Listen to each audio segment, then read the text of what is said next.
Hello, ഞാൻ റിജി. റിജോസ് എന്ന YouTube ചാനലിലേക്ക് എല്ലാവർക്കും സ്വാഗതം. അപ്പം നമ്മൾ പറഞ്ഞുകൊണ്ടിരിക്കുന്നത് ദ പേഴ്സൺ CCT മാനുവൽ 2024 എന്ന ഈ ബുക്കിനെ കുറിച്ചുള്ള videos.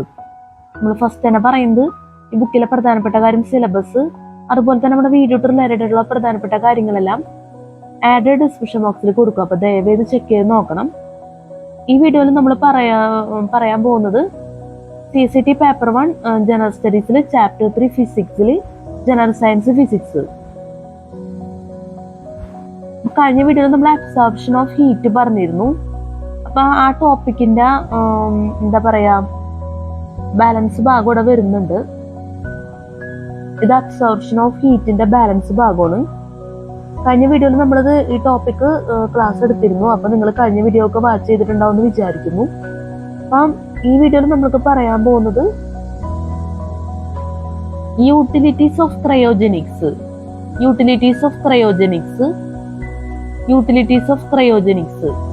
Deep cryogenics. It is the ultra low temperature processing of materials to enhance their desired metallurgical and structural properties.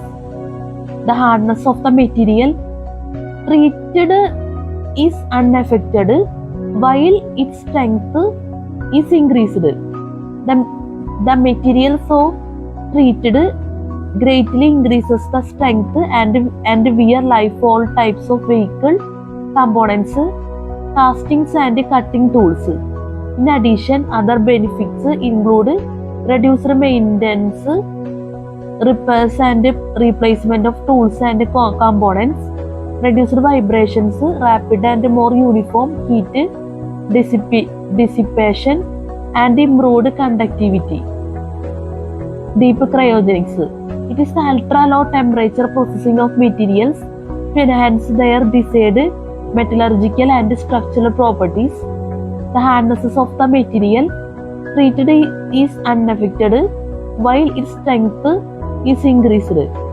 The material so treated greatly increases the strength and wear life of all types of vehicle components, castings and cutting tools. In addition, other benefits include reduced maintenance, repairs and replacement of tools and components, reduced vibrations, rapid and more uniform heat dissipation, and improved conductivity. അപ്പൊ deep cryogenics ആണ് നമ്മൾ പറഞ്ഞത്. അടുത്തത് ക്രയോബയോളജി.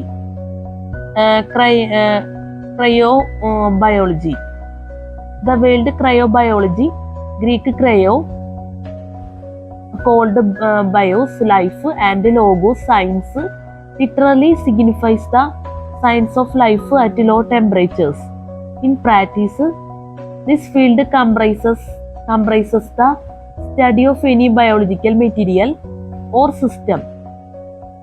Example, proteins, cells, tissues, organs or organisms subjected to any temperature below normal, ranging from moderately hypothermic conditions to cryogenic temperatures.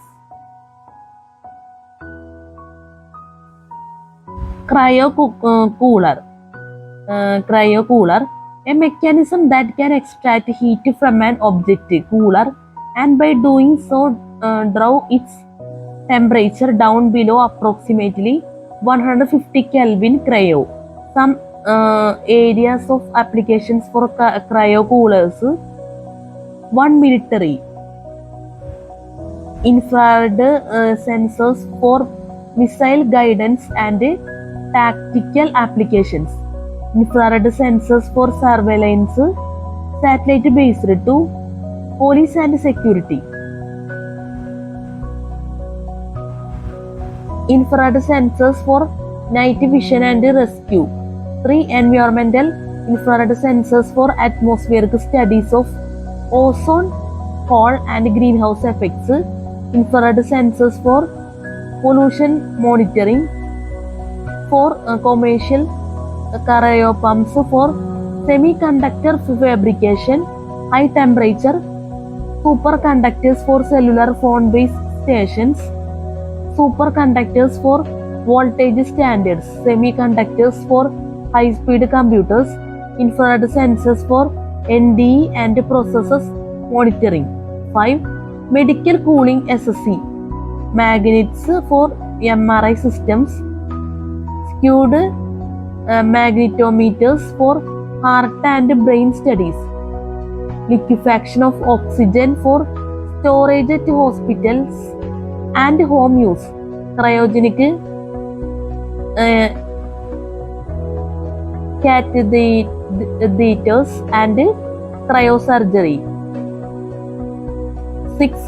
Transportation LNG for fleet vehicles SSC, magnets in maglev trains. 7. Energy LNG for peak shaving, infrared sensors for thermal loss measurements SSC, magnetic energy storage for peak shaving and power conditioning SSC, power applications, motors, transformers, etc. 8. Agriculture and biology, storage of biological cells and specimens. 8. Energy LNG for peak shaving, infrared sensors for thermal loss measurements SSC, magnetic energy storage for peak shaving and power conditioning SSC, power applications, motors, transformers, etc. 8. Agriculture and biology, storage of biological cells and specimens. Cryo കൂളറാണ് പറഞ്ഞത്. Cryo insulation or super insulation. Cryo insulation or super insulation. The term super insulation has a number of different meanings to people in different technical areas. To the cryogenic engineer, super insulation typically means many layers of alternating reflective films and low conductivity spaces or multi-layer insulation (MLI). Vacuum insulation panels for appliances are sometimes referred to as super insulation. Cryo insulation or super insulation നമ്മൾ പറഞ്ഞത്. അടുത്തത് space cryogenics. Space cryogenics is the application of cryogenics to space missions. Many of these missions use infrared, gamma ray and X-ray detectors that operate at cryogenic temperatures. The detectors are cooled to increase their sensitivity.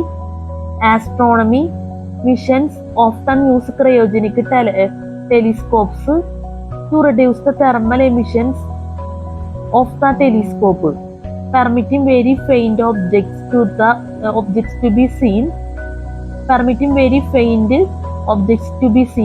A broad range of cryogenic technology is needed to support these missions.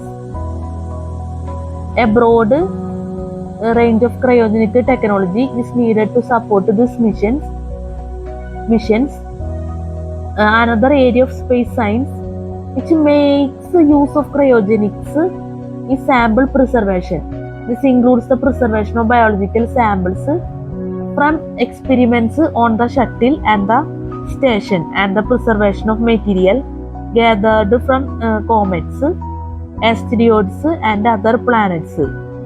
This includes the preservation of biological samples from experiments on the shuttle and the station, and the preservation of material gathered from comets, asteroids, and other planets.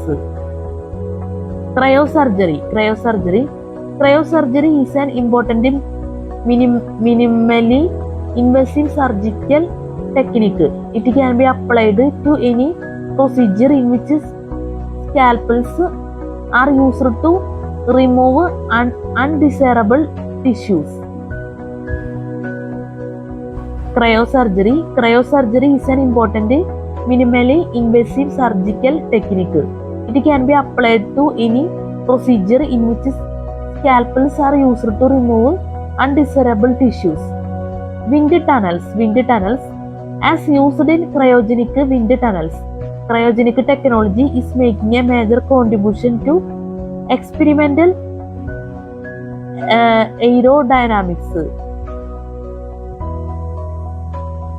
Wind tunnels.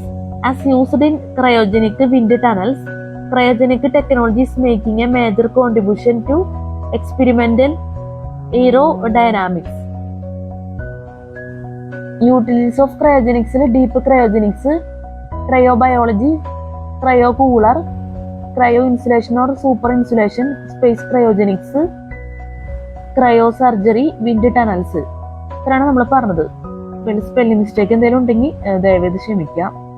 അത്യാവശ്യം നല്ല words ഒക്കെ വരുന്നുണ്ട്, അതുകൊണ്ടാണ് നമ്മൾ പറയുന്നത് സ്പെല്ലിങ്ങിന്റെ കാര്യങ്ങളെല്ലാം.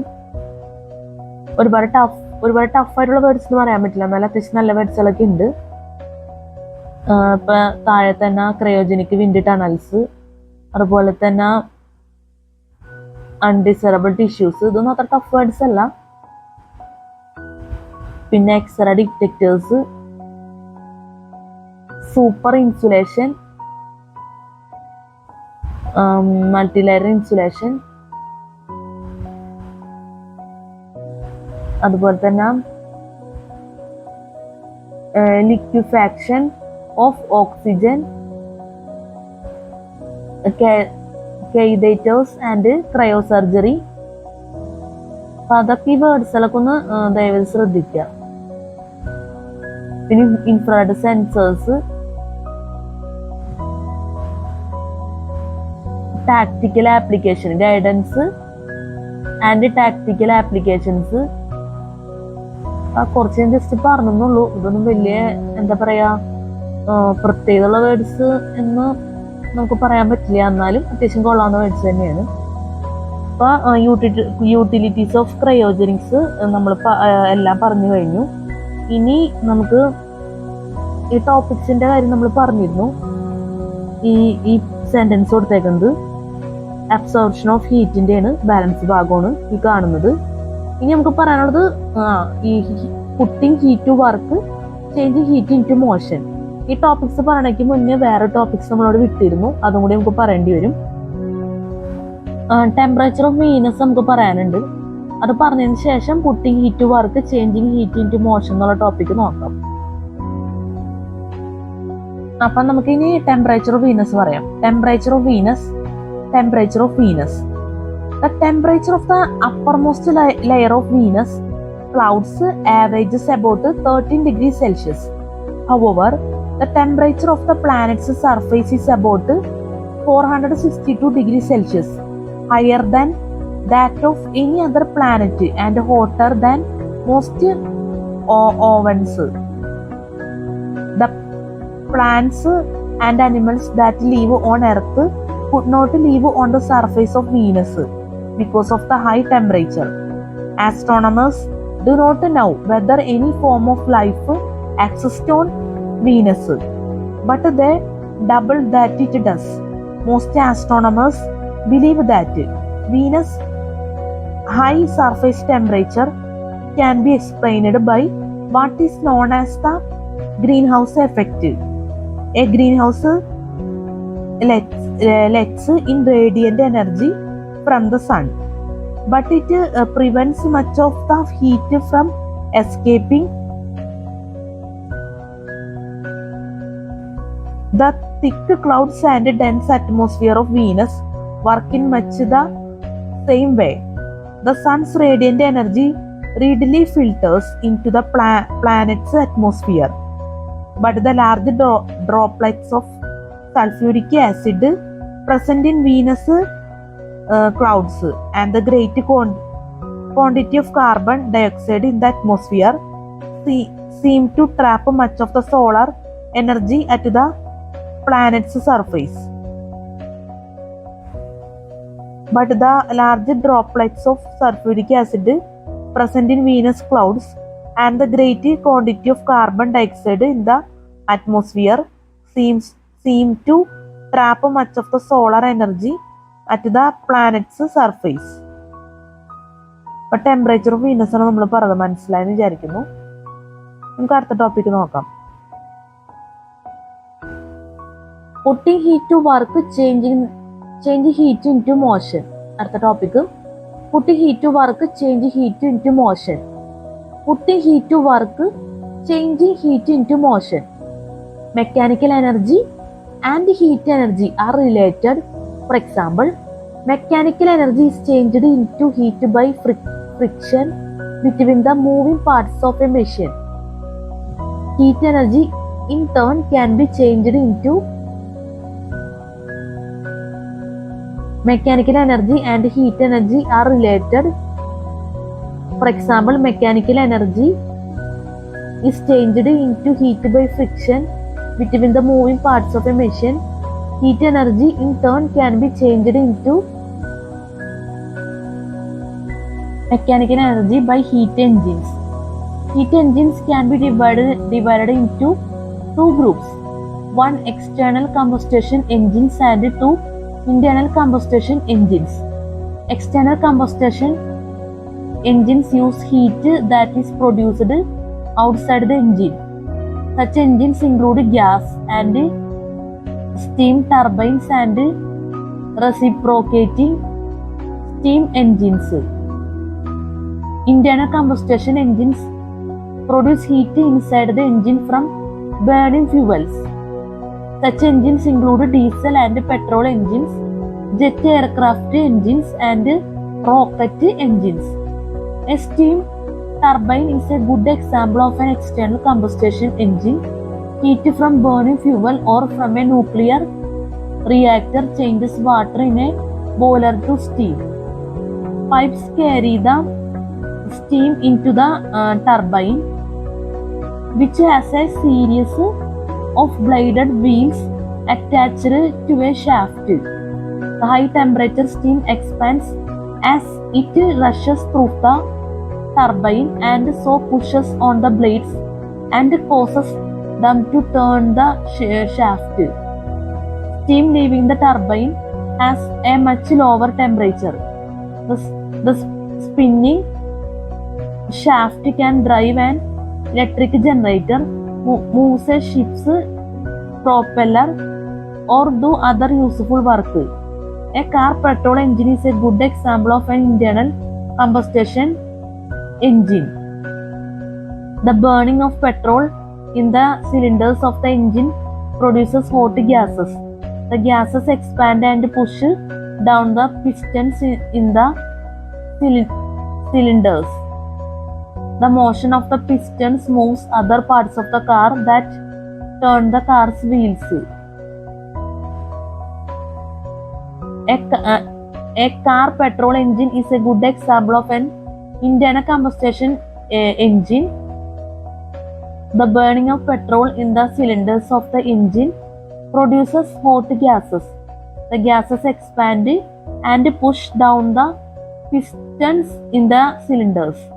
The motion of the pistons moves other parts of the car that turn the car's wheels. Putting heat to work, changing heat into motion എന്നുള്ള ടോപ്പിക്കാണ് നമ്മൾ പറഞ്ഞത്. മനസ്സിലായെന്ന് വിചാരിക്കുന്നു. ഇനി നമുക്ക് പറയാനുള്ളത് refrigeration. The temperature of an object can be lowered by bringing it in contact with a colder object. The temperature difference causes heat to flow from the warmer object into the colder one. For example, ice put in an insulated chest keeps food cold by removing heat from it. നമ്മുടെ video വെച്ച് അവസാനിപ്പിക്കുകയാണ്. Refrigeration ആണ് നമ്മൾ പറഞ്ഞുകൊണ്ടിരുന്നത്. കാര്യം എന്താണെന്നുള്ളത് മനസ്സിലായിട്ടുണ്ടാവില്ല. നമ്മുടെ ക്യാമറയുടെ ക്ലാരിറ്റി പോയി. അപ്പോൾ ഇനിയിപ്പോൾ നമുക്ക് വീഡിയോ എടുക്കാൻ സാധിക്കില്ല ഈ ഒരു അവസ്ഥയിൽ. അപ്പോൾ ദയവേത് ക്ഷമിക്കുക. ക്യാമറയുടെ ക്ലാരിറ്റി ഈ ഒരു അവസ്ഥയിലേക്ക് ചേഞ്ച് ചെയ്തതിന് നമ്മൾ കുറേ വീഡിയോസ് ഈ രീതിയിൽ തന്നെ ചെയ്യേണ്ടതായിട്ട് വന്നിട്ടുണ്ട്. അത് കാരണം വീഡിയോ നമ്മൾ അവസാനിപ്പിക്കുകയാണ് ചെയ്യുന്നത് ഈ ഒരു അവസ്ഥയിലാവുമ്പോൾ. അപ്പോൾ എന്തായാലും നമുക്ക് റെഫ്രിജറേഷൻ നമുക്ക് അടുത്ത വീഡിയോയിൽ പറയാം. എന്തെന്നേലും നമ്മൾ ജസ്റ്റ് തുടക്കം ഇട്ടിട്ടുണ്ട് റെഫ്രിജറേഷൻ. അപ്പോൾ നമുക്ക് അടുത്ത വീഡിയോയിൽ ചെയ്യുന്ന ടോപ്പിക്സ് പറയാം. Refrigeration, thermometer, thermos flask, cryogenics. First law of thermodynamics and concept of entropy, green house effect, thermodynamics, boiler, internal combustion engine, turbines, how turbines work, rockets. ഈ ടോപ്പിക്കുകളൊക്കെ നമുക്ക് അടുത്ത വീഡിയോയിൽ ചെയ്യാൻ പറ്റുമെന്ന് പ്രതീക്ഷിക്കുന്നു. ഈ വീഡിയോ ചെറിയൊരു വീഡിയോ ആണ്, എന്താ പറയാ, ഏകദേശം ഒരു അരമണിക്കൂറും സംതിങ് ആയിട്ടുള്ള വീഡിയോ ആണ്. അപ്പൊ ഈ വീഡിയോ നിങ്ങൾക്ക് CCTക്ക് വേണ്ടി നല്ല രീതിയിൽ ഉപകരിക്കുന്നു ഞാൻ പ്രതീക്ഷിക്കുന്നു, അതുപോലെ തന്നെ ആത്മാർത്ഥമായിട്ട് ആഗ്രഹിക്കുന്നു. നമ്മുടെ വീഡിയോയില് സ്പെല്ലിംഗ് മിസ്റ്റേക്ക്, ക്ലാസ് മനസ്സിലാക്കാൻ പറ്റാത്ത അവസ്ഥ, അതുപോലെ തന്നെ എന്തെങ്കിലും രീതിയിലുള്ള തെറ്റുകൾ, ബുദ്ധിമുട്ടുകളൊക്കെ സംഭവിച്ചു പോയിട്ടുണ്ടെങ്കിൽ ഞാൻ ആത്മാർത്ഥമായിട്ട് ക്ഷമ ചോദിക്കുന്നു. അതുപോലെ തന്നെ സ്പെല്ലിംഗ് മിസ്റ്റേക്ക് കാര്യങ്ങൾക്കൊക്കെ ദയവേത് ക്ഷമിക്കുക. പിന്നെ ക്യാമറയുടെ ക്ലാരിറ്റി നമ്മൾ നല്ല രീതിയിൽ ആക്കാൻ ശ്രമിക്കുന്നുണ്ട്, പക്ഷെ ശരിയാവുന്നില്ല. മിക്കപ്പോഴും ഈ ഒരു അവസ്ഥയിൽ തന്നെയാണ് വീഡിയോസ് ലാസ്റ്റ് ഭാഗമൊക്കെ വരുമ്പോൾ ചേഞ്ച് ചെയ്യുന്നത്. ക്യാമറ ക്ലാരിറ്റി എന്തായാലും ഒരു വലിയ എന്താ പറയുക വിഷയം തന്നെയാണ്. അത് നമുക്ക് പറയാനേ സാധിക്കുള്ളൂ, ദയവേത് അഡ്ജസ്റ്റ് ചെയ്യണം എന്നുള്ളത്, വേറെ മാർഗമില്ല. നേരത്തെ നമ്മളൊന്ന് സൂചിപ്പിച്ചിരുന്നു ക്യാമറ ക്ലാരിറ്റിയുടെ കാര്യം. അപ്പം നമ്മള് ഈ വീഡിയോനെ ബേസ് ചെയ്ത് മാത്രമല്ല ഇതുവരെ ചെയ്ത എല്ലാ വീഡിയോസും ക്യാമറ ക്ലാരിറ്റി എന്തായാലും ഞാൻ സ്പോട്ടിൽ തന്നെ പറഞ്ഞു പോവാറുണ്ട്. അതുപോലെ തന്നെ മിക്ക വീഡിയോസിന്റെയും നമ്മൾ ഇതിനു മുന്നേ അപ്ലോഡ് ചെയ്തേക്കുന്ന മിക്ക വീഡിയോസിന്റെയും ലാസ്റ്റ് ഭാഗത്ത് ഇതേ കണ്ടീഷൻ തന്നെയാണ് വരുന്നത്, ക്യാമറ ക്ലാരിറ്റി.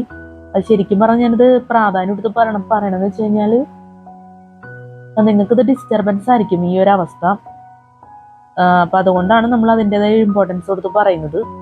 പക്ഷെ നമ്മൾ വീഡിയോ ഡിലീറ്റ് ചെയ്യാന്ന് വെച്ചാൽ അതും ബുദ്ധിമുട്ടായിട്ടുള്ളൊരു കാര്യമാണ്. കാരണം പിന്നെ ഒരു പുതിയ വീഡിയോ ചെയ്യുക എന്ന് പറയുമ്പോൾ അത്രയും ടൈം നമുക്ക് നഷ്ടപ്പെട്ടു പോകും. അതുപോലെ തന്നെ പിന്നെയും ചിലപ്പോൾ ഒരു പക്ഷേ ഇതേ അവസ്ഥ തന്നെ വരാം, നമുക്ക് ചിലപ്പോൾ പറയാൻ പറ്റില്ല. എന്തായാലും നമുക്ക് ഒരുപാട് സമയമില്ല, അപ്പൊ അതുകൊണ്ട് തന്നെ അങ്ങനെ ചെയ്യാനും പറ്റാത്തൊരവസ്ഥയാണ്. ദയവേതൊന്നും മനസ്സിലാക്കാം. അതുപോലെ തന്നെ ഈ ബുക്കിലെ പ്രധാനപ്പെട്ട കാര്യം എന്ന് പറഞ്ഞാൽ സിലബസ് ആണ്. അതുപോലെ തന്നെ നമ്മുടെ വീഡിയോ റിലേറ്റഡ് ആയിട്ടുള്ള പ്രധാനപ്പെട്ട കാര്യങ്ങളെല്ലാം ഡിസ്ക്രിപ്ഷൻ ബോക്സിൽ കൊടുക്കും. അപ്പൊ ദയവേത് ചെക്ക് ചെയ്ത് നോക്കണം. പിന്നെ ഈ വീഡിയോ നമ്മൾ എഡിറ്റ് ചെയ്യും, സോങ്സ് ഒക്കെ മിക്സ് ചെയ്ത് എഫക്ട്സ് ഒക്കെ യൂസ് ചെയ്ത് എഡിറ്റ് ചെയ്തതിന് ശേഷമായിരിക്കും യൂട്യൂബിൽ അപ്ലോഡ് ചെയ്യുന്നത്. അപ്പൊ നിങ്ങളുടെ കോൺസെൻട്രേഷൻ എന്തെങ്കിലും രീതിയിലുള്ള ബുദ്ധിമുട്ടുകൾ ഉണ്ടെങ്കിൽ ദയവേത് എന്നോട് ക്ഷമിക്കണം. പിന്നെ ഈ വീഡിയോ നമ്മൾ രാത്രിയാണ് എടുക്കണം എന്നുള്ള പ്രത്യേകത ഉണ്ട്. അപ്പൊ CSATക്ക് വേണ്ടി ഈ വീഡിയോ എന്തായാലും ഞാൻ ആത്മാർത്ഥമായിട്ട് യൂട്യൂബില് അപ്ലോഡ് ചെയ്യണം. അപ്പൊ ഈ ഭാഗത്തു നിന്നൊക്കെ ക്വസ്റ്റ്യൻസ് ഒക്കെ ചോദിക്കുമായിരിക്കും നമുക്ക് വിചാരിക്കാം, പക്ഷെ നമുക്ക് ഉറപ്പ് പറയാനാവില്ല.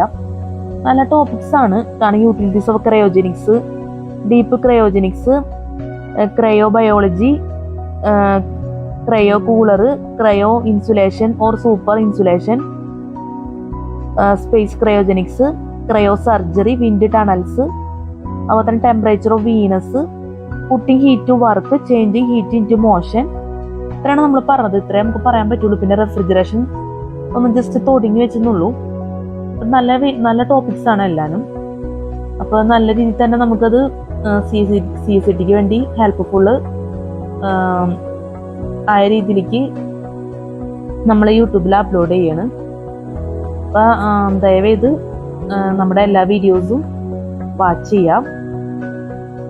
പിന്നെ വീഡിയോ നമ്മൾ രാത്രിയാണ് എടുത്തേക്കുന്നത്. ഞാനത് പറഞ്ഞോന്നറിയില്ല, നമ്മൾ ചില കാര്യങ്ങൾ റിപ്പീറ്റ് ചെയ്ത് പറയേണ്ടി വരുന്നുണ്ട്.